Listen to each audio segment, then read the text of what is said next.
All right, over to Daniel. Yeah, thanks, Gary. Good morning, my name is Daniel Hugo with CSRO's Data 61 Business Unit. I'm here today with David Biggins and Guy Wolf-Noeen. Our other colleagues, John McCulloch and Chris Young, couldn't be here today. Let me say, we were really excited to join the LoRaTAS pilot because we could see the value of building a community of practice in this field. And we knew it would really have a payoff for Tasmania. The technology fills an important gap. For a long time it's been easy to get communication systems that are low power, long range, or inexpensive, but not all three. And this is really an important technology for that. We approached the pilot in two areas. One is in the field, so we've built up some fairly simple prototypes, location and personnel tracking. This is potentially the kind of thing you can use on people or cattle or wild animals. We have colleagues that are interested in doing that. Water quality, we've done a bit in aquaculture and also environmental sensing. So you might have seen oyster physiology sensors that we've used in the past. We've adapted that for use on a slightly bigger scale using LoRaWAN in situations where we would have once needed 3G or other telemetry, and it's certainly very cost effective for that. The second part is, in a way, harder to see but more fundamental. It's where the field meets the cloud, and we have a technology we call the Synapse platform. It's evolved over a number of years. Projects mostly based in Tasmania, but we have colleagues interstate who use it for other things. This offers aggregation of many different data sources, generic sort of sources, commercial, and the impact of that is that we can recycle and reuse the modules that we develop over a period of time. But also, we go beyond that. We've got gridded data, we've got workflows for modelling and analytics that's a part of that, and that can be automated and built into client applications at the top. So our LoRaWAN integration is not just a proof of concept, it's not just for the pilot, it's really become part of our business as usual. And we have colleagues that are already, definitely already starting to use it, and yeah, we've got good lines out. Thanks. Excellent. Capability we have down here, we could be the centre of excellence around all kind of LoRa activity for the whole continent, and that would be my challenge to Sorrow, that we get it all down here, so get more employment and more expertise. Okay, so now I'm going to ask Paul. Now, Paul's going to kind of give us a different pitch here because they're talking at the very end around BitHook, but I thought I might get Paul just to talk generally about his role in what he did with the pilot. Thanks, Gary. Yeah, today I thought I'd talk a little bit about the application, which is actually the network itself. Back here when I started with LoRa, the prediction around being able to use these devices was, look, we're going to have 50 billion of these devices by 2050. There was some engineering that had been done, and I inherited some agricultural sensors that were managing to get 50 metres of connectivity. And in ag, that wasn't going to work. We were looking at LoRa, and this promise, LoRa could actually give you 20 kilometres. Totally different. Fortunately, at SenseT, where we were bringing sensing and data together, I was able to have that influence and start picking up and using the LoRa. It was discussions with Gary and with Mike, and we started making changes to all of that. There were lots of late nights and long days, and Gary, I hope you don't mind me telling a little story around one of the gateways where there is Gary and I after a long day of driving. We were actually in the sun, and Gary's got this big hammer drill with a drill bit about 1 metre long, just going through a brick wall to be able to put cabling through. So blood, sweat and tears. At the end of that, we actually started having a network. I could run workshops. We had people from all sorts of different organisations coming in and being able to get access to the technology, understand how it can actually work. And it was after that, with the development of the network and interest, start seeing that this network's going to start not only being accessible and growing, but you start talking to people and they've got new ideas. Since that start, there's been an awareness changing. People are actually coming up with these new ideas. How can we actually use this? And they're not like, oh, I'm not quite sure what it is. They're starting to introduce their own ideas. And that's where I've been talking with people at the Enterprise Hub, and they're coming up with these ideas. They know that I've been doing LoRa, and it's like, hey Paul, do you have a minute? I've got this great idea. Can we, start talking about how we can start using this? And it's going to increase. Now we've got a great start. I think that there have been huge and great outcomes to all of this. We're starting to see these ideas burgeoning. And I personally like to thank Gary for being so pivotal. I think we should all applaud him and the Minister for support.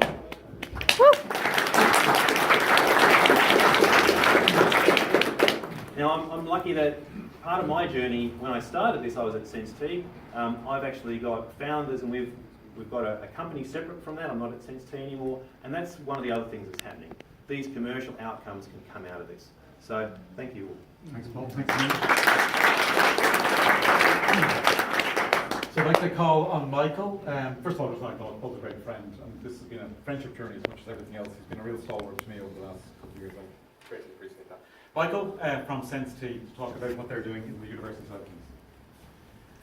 All right, thank you for the introduction, and thanks, Paul. I mean, I've joined SenseT only fairly recently myself, and what's been really exciting is the connection between academia and being able to implement this wireless technology to help them do their research. It's not the only wireless technology out there. It's certainly having this law of visibility now is really helping researchers come to us with ideas, to the SenseT, and say, look, we need to bring in all this data from the field. How can we do this? We want to improve our models. We want to make sure we're getting the right kind of outcomes so that we can, improve industrial processes or, agricultural outcomes. So we've been very fortunate to come along at the right time, where all this groundwork's been done, and be able to take it from, sort of just an idea to really be able to facilitate bringing real-world results to research. So, in a lot of ways, that's been a very, very positive outcome from the university's perspective, to actually bring this, research into the real world and be able to develop models, feed into machine learning, and take out better outcomes for various industries, whatever they may be. So yeah, we're pretty excited about it all. We've run a number of trials. Quite often you have to push the technology to understand where the saturation point is, and the researcher wants to know what are the limits. So how many nodes can I put in this area? What kind of signals do we have to deal with? And part of what we've had to do is try and understand what that means in the real world when you're dealing with telemetry systems that have lots of interference from other sources, have geographic problems. So we're working to map and bring all that knowledge into the SenseT group so that we can collaborate with all the other groups, but also facilitate, make that a low entry point for the researchers so that they don't have to go and struggle and learn all this stuff again, make all these mistakes, and delay their research projects. So yeah, we're pretty excited, glad to be on board, and yeah, love to talk to anyone who's interested in. Am I right in thinking you've got one of the mobile trackers out there, have you? We have, yeah.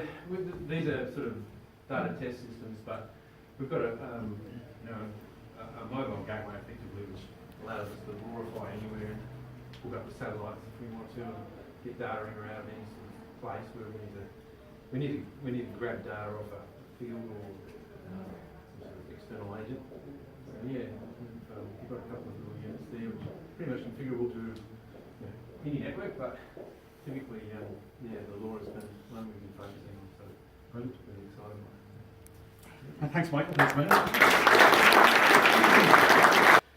Story about Control Freaks. They were the winning team in the north from UHAC last year.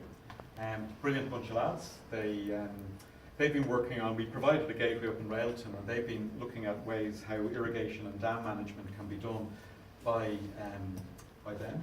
So this is a UHAC team moving on to their ideas and going to the next stage. They're also talking about building a company called IoT Guys, which is a set of IoT services for industry. Again, inspired by the work that they'd had in the pilot earlier on. So Rahul's here. I'd urge you to have a chat with you. I think what they're doing is absolutely amazing. And it was just a shame that they couldn't come here and present what they've been doing.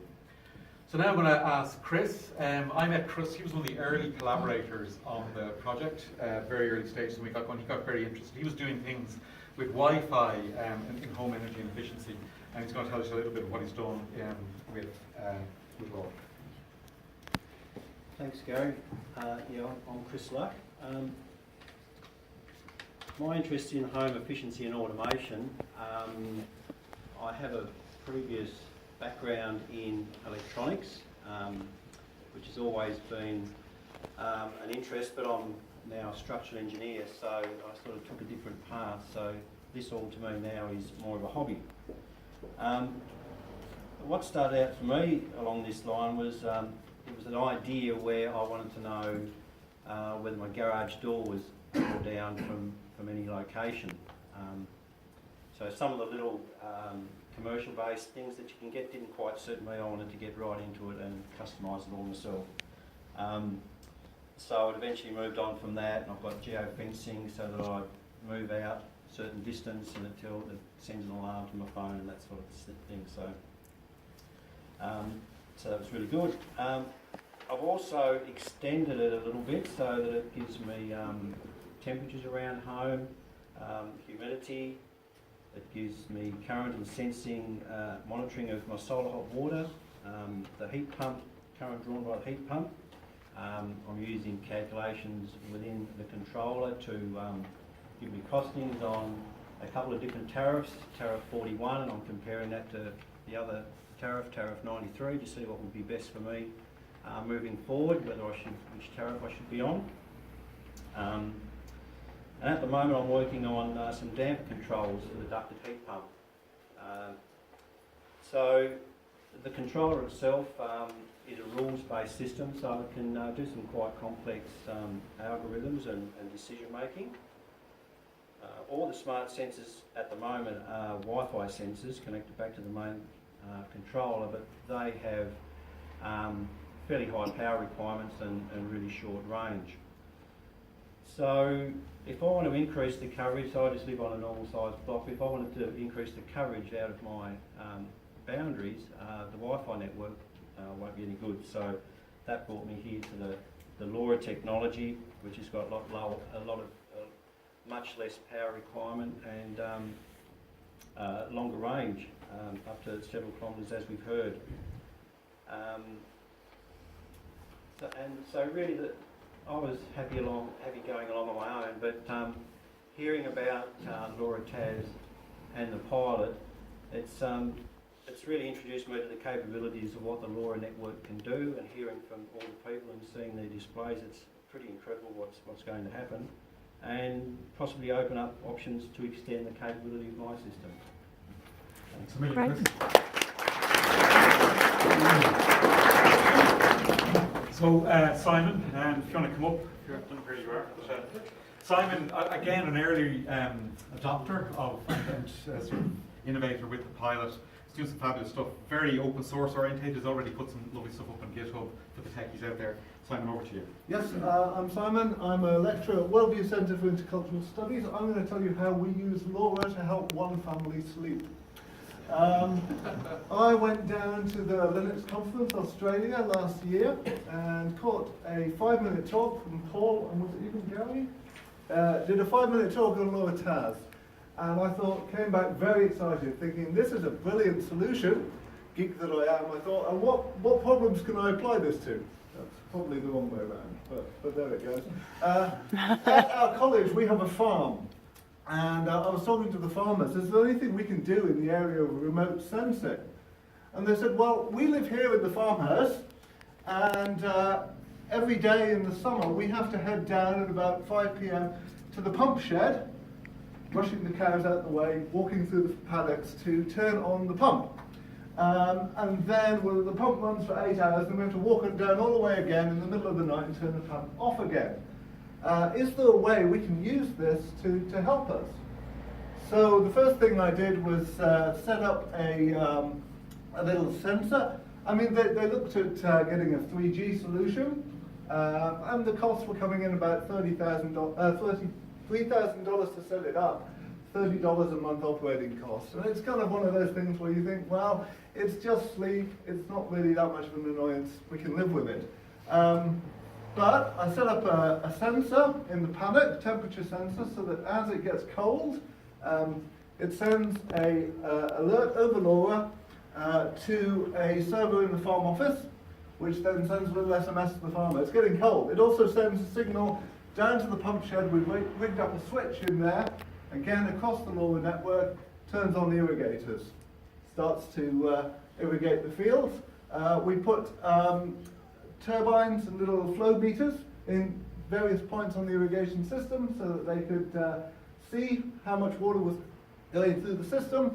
And I built a little interface for them so they can look on their phone, check what's going on, check the temperature, check the throughput, button for pump on, button for pump off, and we now have happy farmers who are able to sleep on a lot longer than they used to.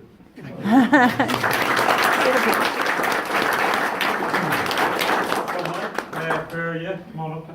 Met Mike again. Barry says, I want to say a quick word, which I've given a lot of credit for. Mike was brilliant at the very start, saying, make it accessible and don't make it difficult to understand. We learned an awful lot from people giving us feedback on that, and we haven't got it all right. There's still issues about accessibility and whatnot. I'll talk a bit of them at the very end. But we needed honest feedback from people saying, how can we better use this? But Mike, over to you. Cool. It does say integrating LoRa data up there, but LoRa is not one of the things I've done a lot of, to be honest. My company, Disciem Dynamics, was founded in 2016. We specialise in software development and data integration services. And our main goal was to develop a product called the Disciem Data Bus.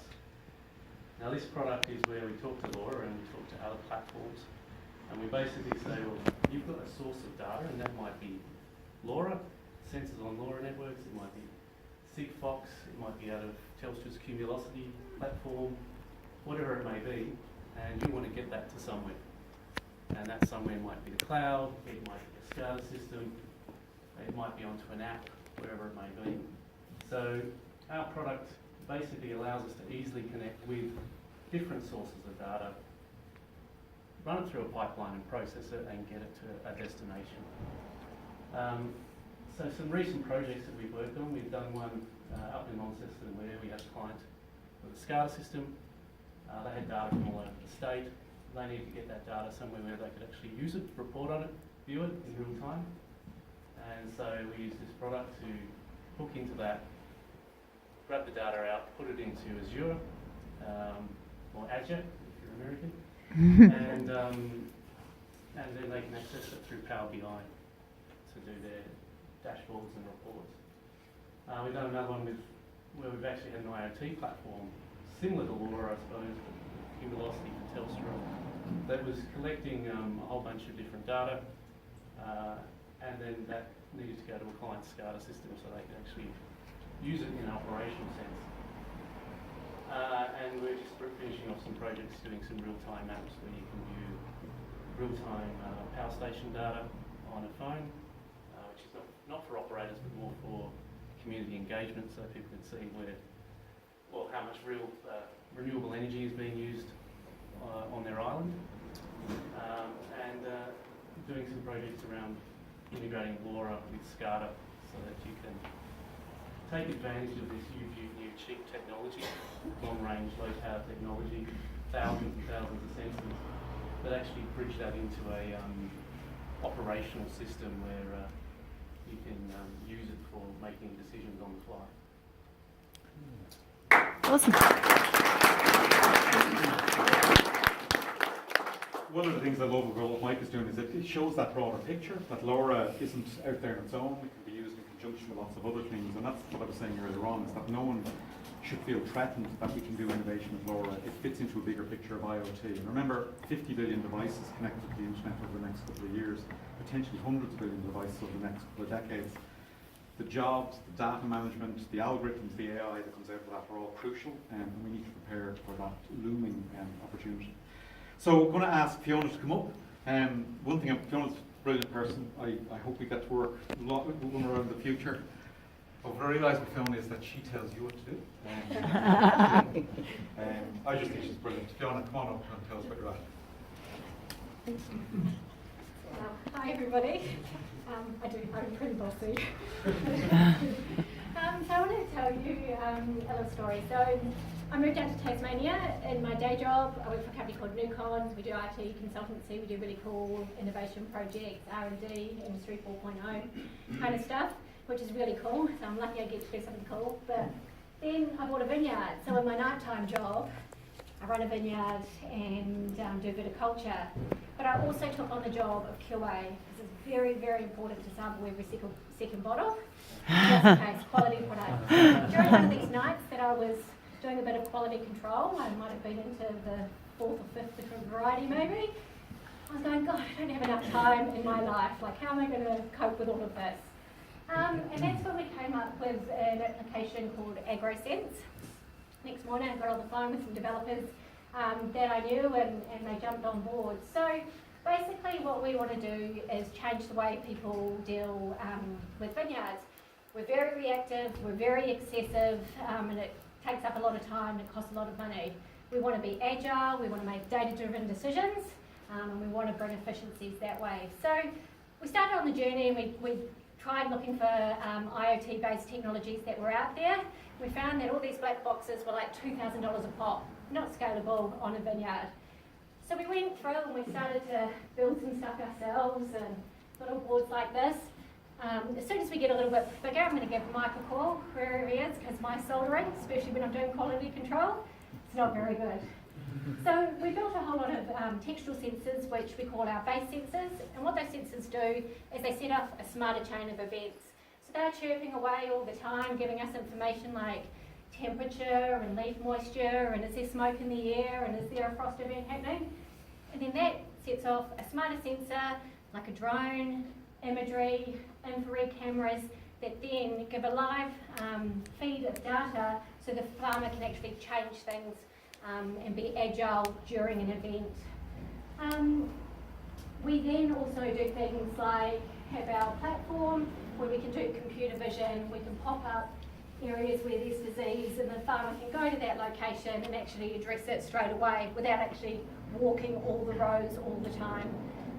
So, yep, we're doing a lot of hardware at the moment, but our true value and what we want to get into is the software platform behind it, the computer vision, the AI, the mapping.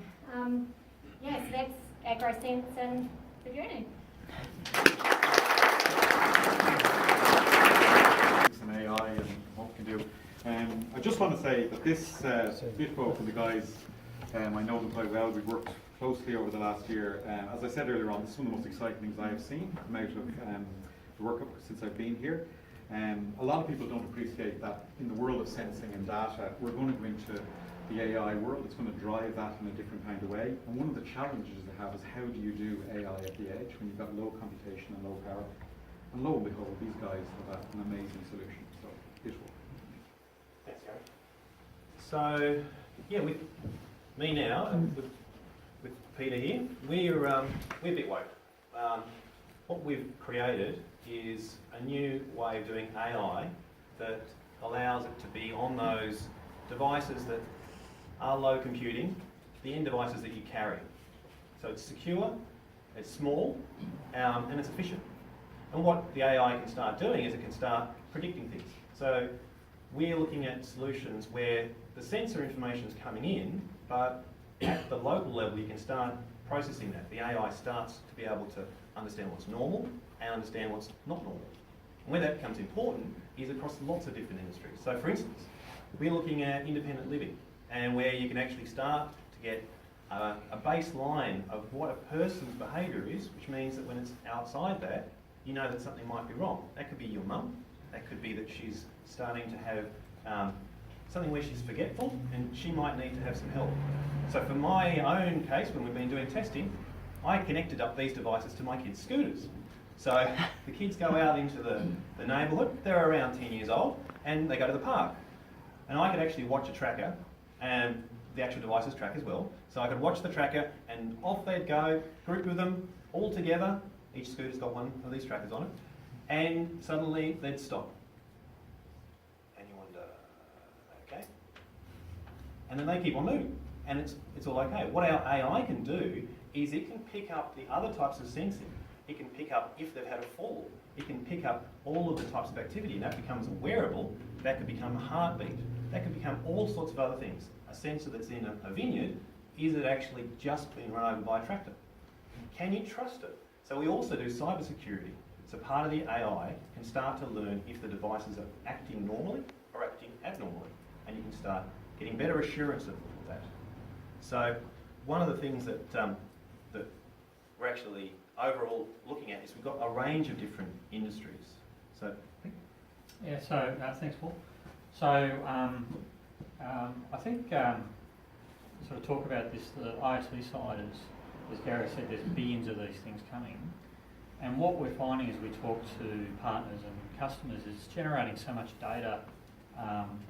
Some of these leading IoT companies, we're talking a satellite company and some global supply chain ones, they've got all this data and they're not getting any value out of it, and they're looking for some sort of analytics to get a better understanding and provide things for them. So as we talked about in the assisted living space, it's a story close to my heart. My father had dementia. He wandered quite a lot, but there are other times when he wasn't wandering, it was just normal. So how do we know when he's wandering and it's a risk versus it's just a normal thing? So these are the power of machine learning. We're using particular techniques that learns what's normal and what is unexpected and unexplained, and because it's out at the edge, we can let the carers know in real time.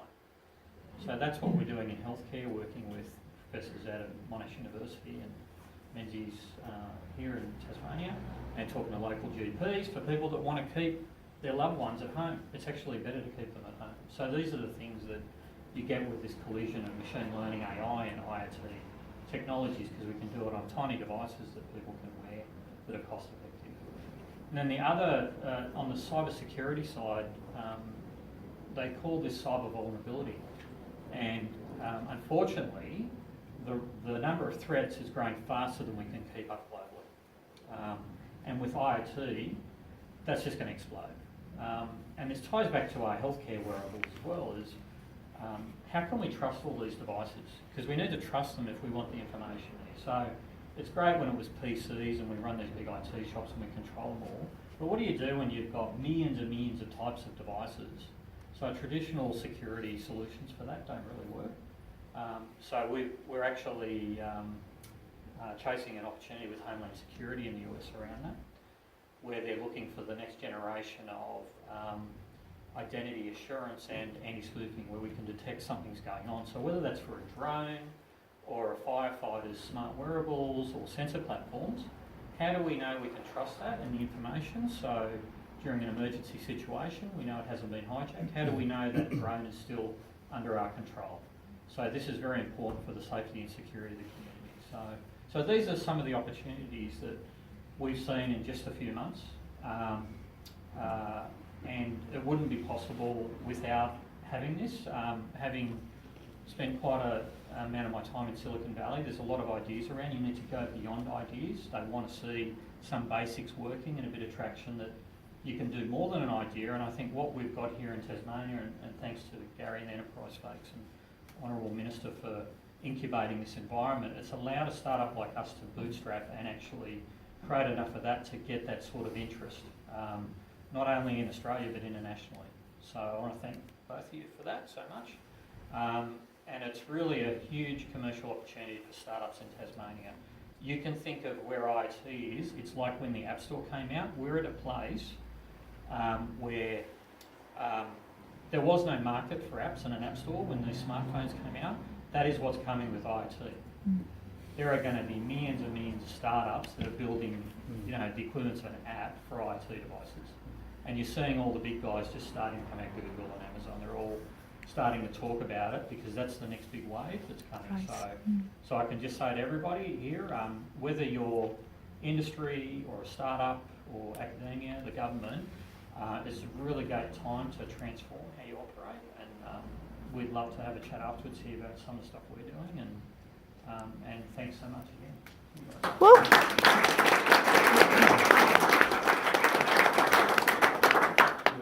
You've got a preview of my two favourite quotes from Goethe. So I actually read, no boast here, I think it was a mistake, but I read Goethe's Faust when I was about 14, and those two lines came out very much. I'm a real believer you've got to do it, you've got to go out there, you've got to drive it. I often tell my kids that people don't believe in magic, but magic is really having an idea, going out there and making it happen. Think of the neural connections in your head from neuroscience. Something comes together and then you actually go out and build it and make it. To me, that's magic. You also we have to take a chance. We've got to go out there and push our ideas. I just want to say, before the Minister comes up, thanks a million to everybody for participating in the pilot. Lots of people aren't here today. Some of the hacker spaces are doing stuff, we couldn't get them up. There's a couple of projects that are happening locally that unfortunately weren't able to get up here as well. So there's lots of other things going on too. We're on the cusp of something great, and I would encourage us to go forward. The one final thing I would say is that, you know, in Tasmania, and again as an outsider, this wasn't easy, right? You know, there's people in the room that know just how hard it was to get us to this point. And if there's one thing I would say to us all is that we have to make it easier to do this kind of thing, because more of it will happen, and more people will benefit as a result. Minister, could I ask you to come up and say a few words?